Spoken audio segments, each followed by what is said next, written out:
Il y a 80 ans, dans les dernières semaines de la Seconde Guerre mondiale, une troupe de scouts russes offrit à l'ambassadeur américain à Moscou un grand sceau des États-Unis sculpté à la main, à sa résidence officielle, Spaso House.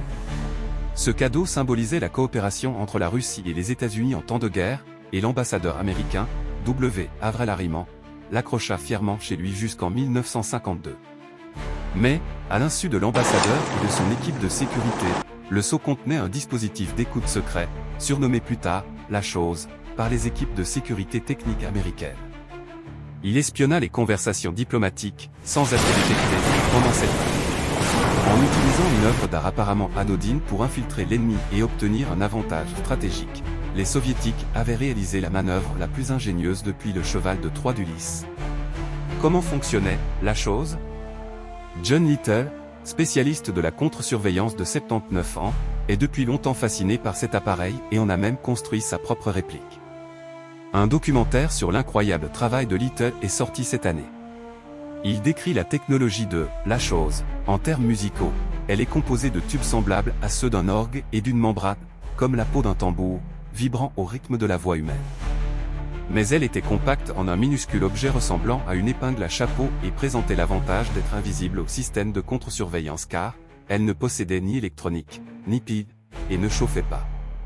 La conception d'un tel instrument était également d'une précision méticuleuse, un croisement entre une montre suisse et un micromètre. L'historien H. Kex Melton a déclaré que « La Chose », à l'époque, a élevé la science de la surveillance audio à un niveau jusque-là considéré comme impossible. Réflexion spirituelle, le danger de l'apparemment inoffensif.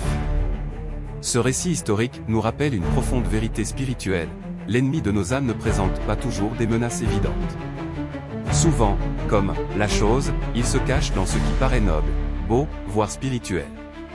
Voici comment Satan opère, subtilement, en infiltrant des idées, des objets ou des coutumes apparemment inoffensifs, mais qui contiennent un poison spirituel. Citation biblique clé. 2 Pierre 2, 1-3.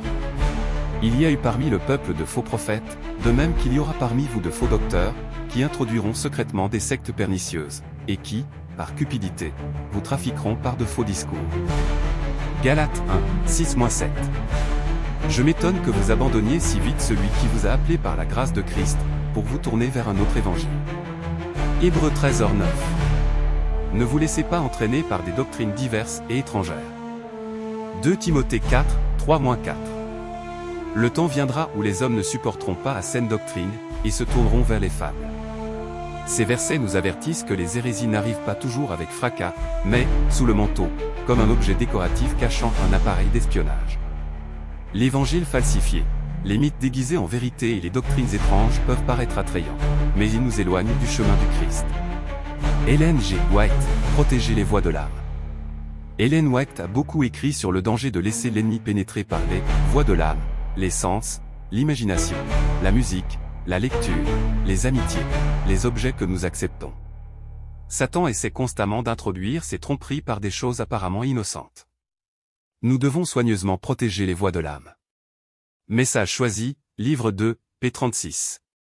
Nombreux sont ceux qui dorment dans une fausse sécurité, recevant ce que le monde offre sans discerner le danger spirituel qui les guette. La tragédie des siècles, p. 518. Tout comme l'ambassadeur a reçu un cadeau qui semblait être un symbole de paix, mais qui était en réalité un instrument d'espionnage, nous devons être prudents quant à ce que nous acceptons, livres, musique, divertissements, et même des cadeaux ou des symboles qui peuvent dissimuler un fardeau spirituel. Application pratique. Tout ce qui semble spirituel ou artistique n'est pas sans danger. Évaluez son origine et son but. Soyez attentifs à ce qui pénètre par vos sens, ce que vous voyez, entendez et touchez. N'acceptez pas de dons sans discernement spirituel. Ils peuvent être des chevaux de Troie. Examinez tous les enseignements à la lumière de la parole. Tout ce qui est prêché n'est pas vrai. Priez pour le discernement. L'ennemi est rusé, mais le Saint-Esprit révèle ce qui est caché. Conclusion.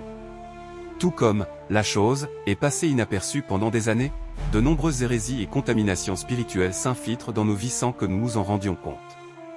L'appel est à la vigilance, au discernement et à la fidélité à la parole. Que le Saint-Esprit nous aide à déceler ce qui semble inoffensif mais est destructeur, et à garder nos âmes pures pour la gloire de Dieu. Votre soutien peut faire la différence. Si cette réflexion vous a aidé à voir plus clairement comment l'ennemi opère en secret, je vous invite à s'abonner à la chaîne pour ne rien manquer de contenu qui renforce votre discernement spirituel et vous aide à préserver les voies de l'âme. J'aime. Votre « j'aime » soutient non seulement ce message, mais l'aide aussi à atteindre davantage de personnes qui en ont besoin. Commentez. Votre opinion, vos expériences, vos questions nous intéressent. Votre voix enrichit cette communauté. Partagez. Envoyez cette vidéo à vos amis, à votre famille ou à vos groupes. On ne sait jamais qui est sur le point de recevoir un cadeau empoisonné, déguisé en bénédiction. Aidez les autres à se réveiller et à se protéger. Soyez sobres, soyez vigilants, car votre adversaire, le diable, rôde comme un lion rugissant, cherchant qui dévorer.